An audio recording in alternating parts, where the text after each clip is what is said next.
நான் சவுதி அரேபியாவில் 2002ஆம் ஆண்டு அங்கே வேலை செய்யும் போது சவுதி அரேபியாவின் முஃப்திக்கு நான் ஒரு கடிதம் எழுதினேன். இப்படி ஒரு நிறைய ஹதீஸ்களை மறுக்கிறார் 2002ஆம் ஆண்டு. இது சம்பந்தமாக நீங்க என்ன சொல்றீங்க என்று கேட்ட நேரத்தில் அவங்க எனக்கு ஃபத்வா அனுப்பியிருந்தாங்க. என்றால் அவரை அழைத்து பேச வேண்டும், அந்த ஹதீஸை மறுக்கிறவரை அழைத்து பேச வேண்டும், பேசி ஹதீஸ் மறுப்பது தவறு என்பதை அவருக்கு உணர்த்த வேண்டும். அதற்கு பிறகும் அவர் மறுப்பாராக இருந்தால் அவருக்கு பின்னால் நின்று தொழக்கூடாது. என்ன அர்த்தம்? இஸ்லாத்திலிருந்து போறார் என்றது அர்த்தம்.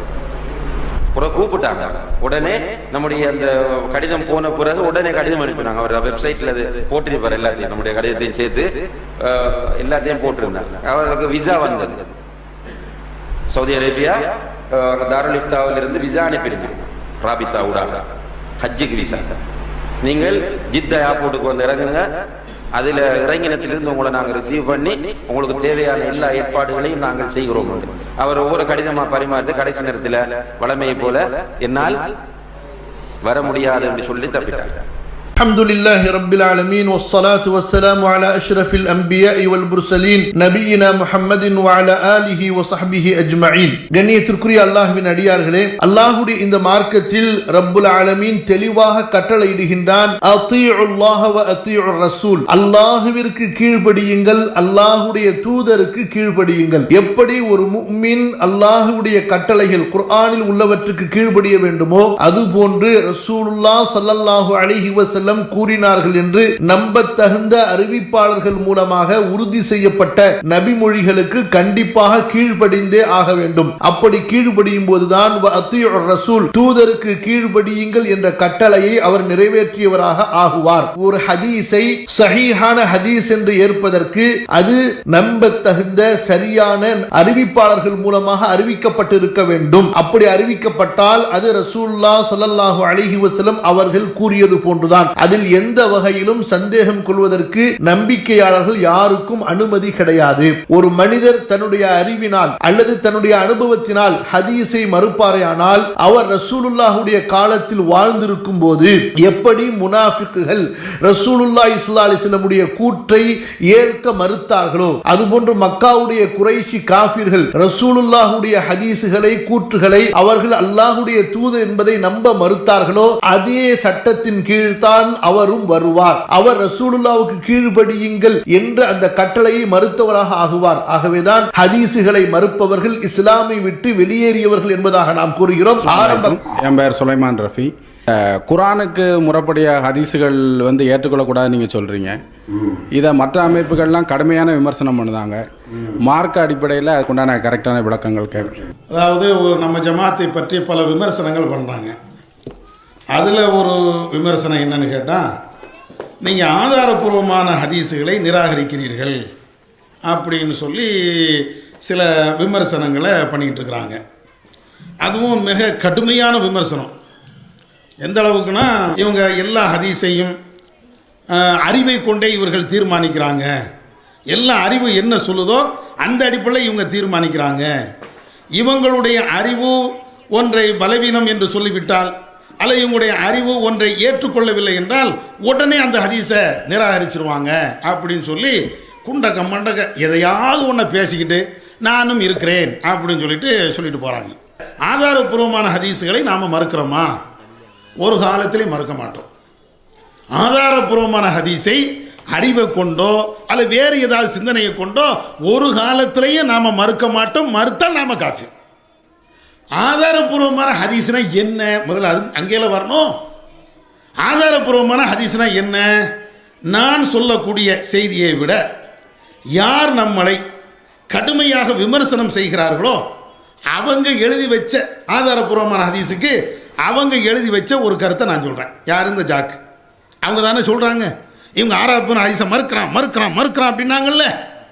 ஆதாரபூர்வமான ஹதீஸை ஆதாரபூர்வமான ஹதீஸ்னா என்ன அப்படிங்கிறதுக்கு நாம் சொல்லக்கூடிய விளக்கம், அறிஞர்கள் சொல்லக்கூடிய விளக்கம் ஒரு பக்கம் இருந்தாலும் ஜாக்கு சொல்லக்கூடிய ஆதாரபூர்வமான ஹதீஸ்னா என்ன அவங்க ஒரு புக்கு போட்டிருக்கிறாங்க, ஹதீஸ் கலை அப்படின்னு சொல்லிட்டு. இது ஜாக்கு சார்பில் போடப்பட்ட ஒரு புக்கு. அந்த புக்கில் ஆதாரபூர்வமான ஹதீஸ்னா என்ன அப்படின்னு ஒன்று எழுதியிருக்கிறாங்க. ஒன்று, எந்த ஒரு ஹதீஸும் திருக்குர்ஆனுடைய மூலத்திற்கு அதன் போதனைகளுக்கு முரண்படாததாகவும் இஸ்லாமிய அடிப்படைகளை உறுதிப்படுத்துவதாகவும் இருக்க வேண்டும். ஒரு ஆதாரபூர்வமான ஹதீஸ்னா அதுக்கு முதல் உசூல் என்ன தெரியுமா? முதல் சட்டம் என்ன தெரியுமா? குர்ஆனுக்கு முரண்படக்கூடாது, இஸ்லாத்தினுடைய அடிப்படை சட்டத்திற்கு முரண்படக்கூடாது. அதுக்கு தான் ஆதாரபூர்வமான ஹதீஸ். இது யாரு சொன்னா? டிஎன்டிஜி சொல்லலை, நம்ம சொல்கிறோம், அது தனி விஷயம். இது சொன்னது ஜாக். அவங்க எழுதி வச்சிருக்கிறாங்க. அவங்க எழுதின புத்தகத்தில் இருந்து நான் இப்போ படித்து காட்டுவேன்.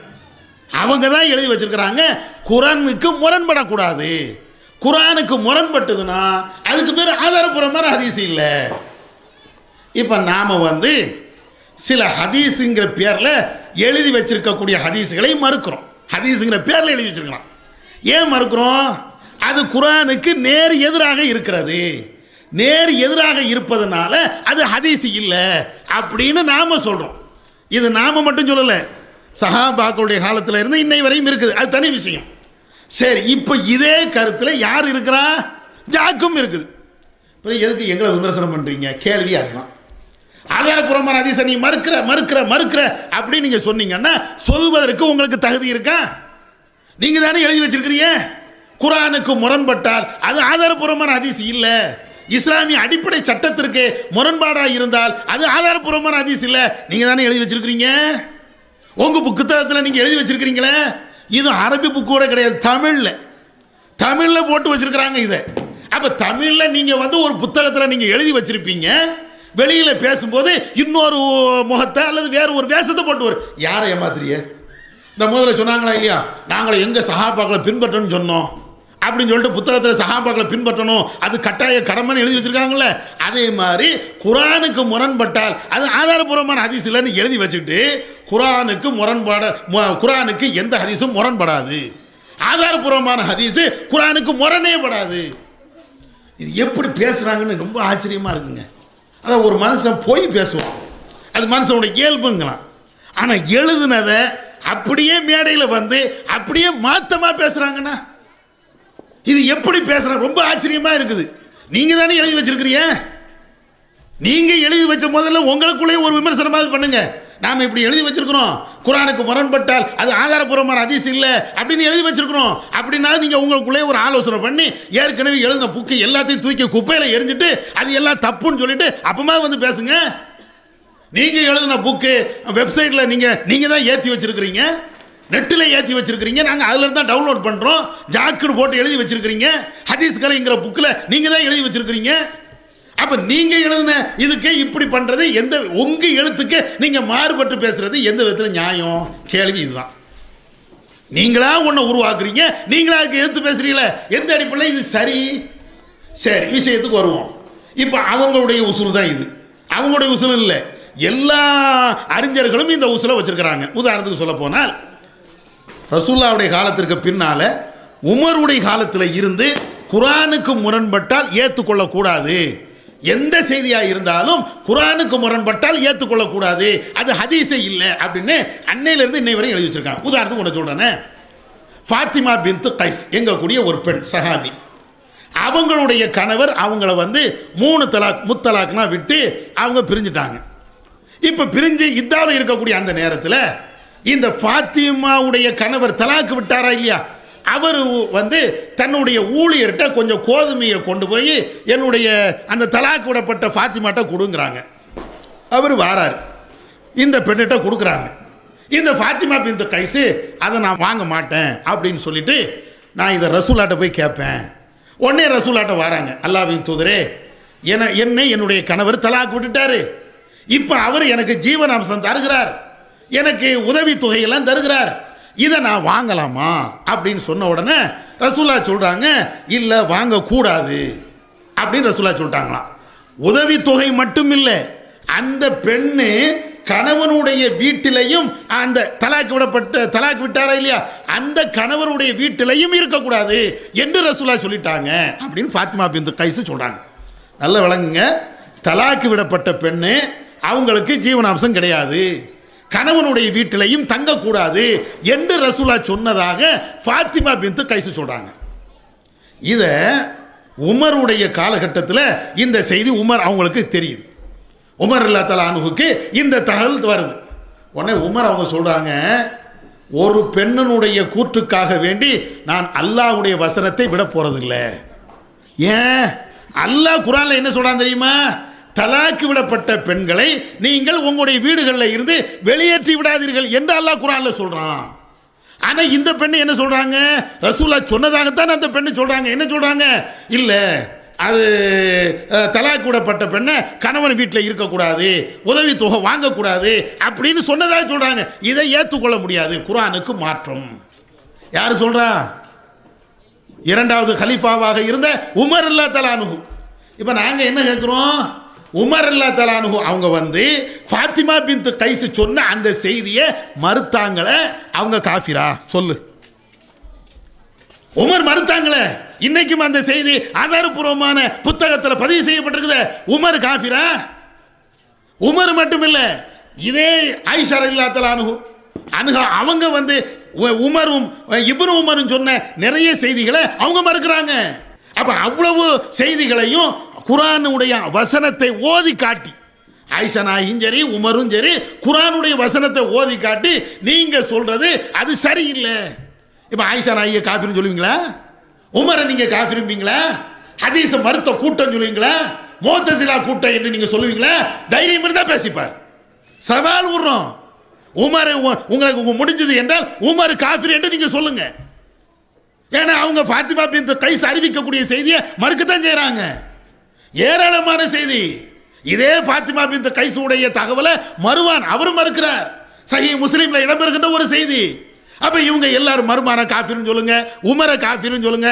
எங்களை மட்டும் மேடை கிடைச்ச உடனே இவன் முஷ்ரிக், இவன் காஃபிர், ஹதீஸை மறுக்கிறான். நீங்களே ஆயிஷா நாயகியை சொல்லு, உமரை சொல்லு, இப்னு உமரை சொல்லு. ஏராளமான அறிஞர்கள் இன்னைக்கு எழுதி வச்சிருக்கிறாங்களே. குர்ஆனுக்கு முரண்பட்டால் இமாம் ஷாஃபி சொல்லி வச்சிருக்கிறார். குர்ஆனுக்கு முரண்பட்டால் அது ஆதாரபூர்வமான ஹதீஸ் இல்ல. இமாம் ஷாஃபி சொல்றாரு, ஷாஃபி காஃபிர்னு சொல்லு. கொடிமரத்தில் மீட்டிங் போட்டு நீ பேசு. இமாம் ஷாஃபி அவர் காஃபிர் ஆயிட்டாரு, உமர் காஃபிர் ஆயிட்டாரு, பேசிப்போம். ஆதாரம், ஏராளமான ஆதாரங்களை நாம எழுதி வச்சிருக்கிறோம். அதுல இன்னொரு முக்கியமான விஷயம் என்னன்னா, ஒரு ஆளுக்கு பதில் சொல்றதா இருந்தா நாம் என்ன சொல்கிறோம் அதை விளங்கி என்னென்ன வாதங்களை வச்சுருக்கிறோம் அது எல்லாம் புரிந்து அதுக்கு பதில் சொல்லணும். போகிற போக்கில் பதில் சொல்லக்கூடாது. இப்போ நாம் இவ்வளோ கேள்வி கேட்குறோம். சஹாபாக்கள் இதை மாதிரி குர்ஆனுக்கு முரண்பட்டால் ஆதாரபூர்வமான ஹதீஸ் இல்லைன்னு சொன்னாங்களே, அந்த வழிமுறைகளை தொகுத்து வச்சிருக்கிறாங்களே, அதே மாதிரி இமாம்கள் அந்த சட்டத்துக்களை சொல்லி வச்சிருக்கிறாங்களே. அப்போ இதெல்லாம் என்ன? இது எல்லாத்தையும் படித்து விட்டு அதற்கு பின்னாலேயே கேள்விக்கு பதிலுக்கு வரணும். ஆதாரபூர்வமான ஹதீஸை மறுக்கிறான், ஆதாரபூர்வமான ஹதீஸை மறுக்கிறான், ஆதாரபூர்வமான ஹதீஸை மறுக்கிறான். குர்ஆனுக்கு அடுத்த நிலையில் இருக்கக்கூடிய சஹீஹ் புகாரி உடைய ஏராளமான ஹதீஸை மறுக்கிறார்கள். இதா ஒரு அறிவாளி பேசக்கூடியதா? இது ஒரு அறிவாளி இப்படி பேசலாமா? எதை முதல்ல இது ஹதீஸே இல்லைன்னு சொல்றோம். ஆதாரபூர்வமான ஹதீஸா? ஹதீஸே இல்லைன்னு நாங்கள் சொல்றோம். அப்போ ஒரு அழகான அறிவாளி என்ன செய்யணும்? நீங்க இது ஹதீஸ் இல்லைங்கிறீங்க, இது ஹதீஸ் தான், அதை நிறுவி. இது ஆதாரபூர்வமான செய்தி தான், அதை நிறுவி. அதை விட்டுட்டு பொத்தாம் பொதுவாக மேடையில் கிடைச்சிருச்சுங்கிறதுக்காக வேண்டி ஆதாரபூர்வமான அதிசயம் இருக்கிறாங்கன்னா, இப்போ நான் அதான் சொன்னேன், உங்கள் ஜாக்கிலே நீங்கள் எழுதி வச்சுட்டீங்களே, அப்போ உங்களுக்கு நீங்களே பட்டம் கொடுத்துக்கிடுங்க. அது யார்? சையத் அலி ஃபைசியா? அவர் ரஹமத்துல்லாஹி இம்தாதியை காஃபிர்னு சொல்லட்டும். ஏன்னா நீங்கள் தான் எழுதி வச்சிருக்கிறீங்க. ஏன் நீ முஷ்ரிக்னு ஒன்றை சொல்ல, அவர் ஒன்றை சொல்லிக்கிட்டோம். உங்களுக்குள்ளே சண்டை போட்டுக்கிடுங்க, இங்கே வராதிங்க. ஏன்னா நீங்கள் தான் எழுதி வச்சிருக்கிறீங்க. குர்ஆனுக்கு மாறுபட்டு இருந்தால் அது ஆதாரபூர்வமான ஹதீஸ் இல்லைன்னு நீங்கள் தான் எழுதி வச்சிருக்கிறீங்க. என்ன செய்யணும்? கமால்தி மதனி நின்றுக்கிட்டு அவர் சையத் அலி ஃபைசியா நீ காஃபிர் நீ சொல்லு, அல்ல நீ நின்றுக்கிட்டு கமால்தி மதனிய நீ காஃபிர் அப்படி நீங்கள் கூட சொல்லிக்கிடுங்க. நீங்கள் எழுதி வச்ச புக்கு எங்க விஷயத்துக்கு நீங்கள் வர தேவை இல்லை. எங்க விஷயத்தை நீங்கள் விமர்சனம் பண்ணுங்க. எப்போ விமர்சனம் பண்ணணும்? நாங்கள் சொல்லக்கூடிய வாதங்கள் எல்லாத்தையும் அடுக்கடுக்கா வச்சு, இமாம் ஷாஃபில இருந்து, இமாம் குர்துபியில இருந்து, அதே போன்று உமர்ல இருந்து, ஆயிஷாவில் இருந்து எத்தனை ஆதாரங்கள் வைத்திருக்கிறோமோ அத்தனை ஆதாரத்தையும் காட்டிட்டு இது எல்லாம் பொய் அப்படின்னு சொல்லிட்டு அதுபுறம் பாருங்க. பொத்தாம் பொதுவாக என்ன சொல்றது? இதுவரையும் யாரும் மறுத்தது இல்லை. புகாரியுடைய ஹதீஸை யாரும் மறுத்ததில்லை, முஸ்லீமுடைய ஹதீஸை யாரும் மறுத்ததில்லை. இவங்க தான் கண்டுபிடிச்சிட்டாங்க.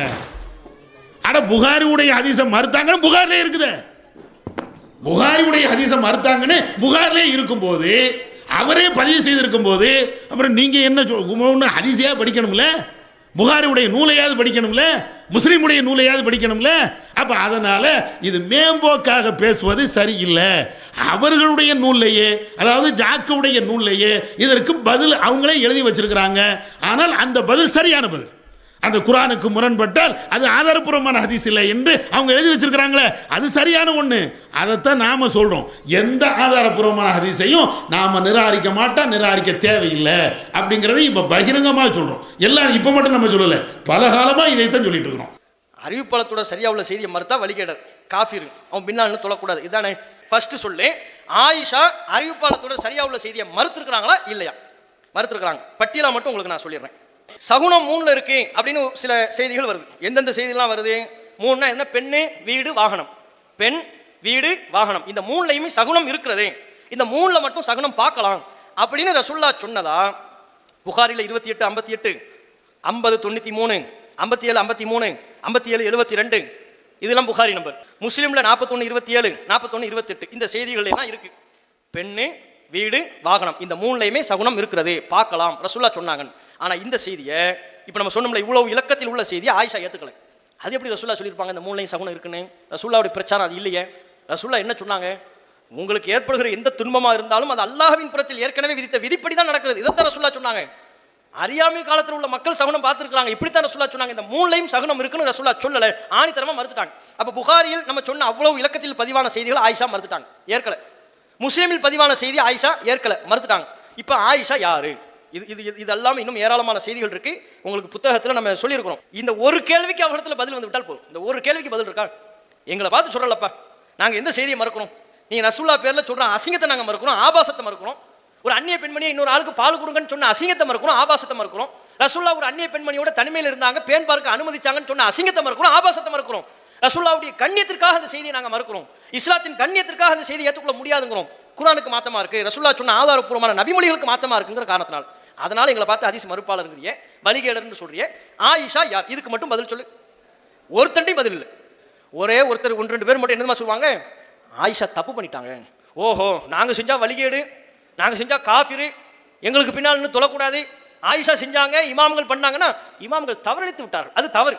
விளங்குதா உங்களுக்கு? இதுலயே இவர்கள் எவ்வளவு பெரிய வேடதாரிகள் என்பதை நம்ம விளங்கிக் கொள்ளலாம்.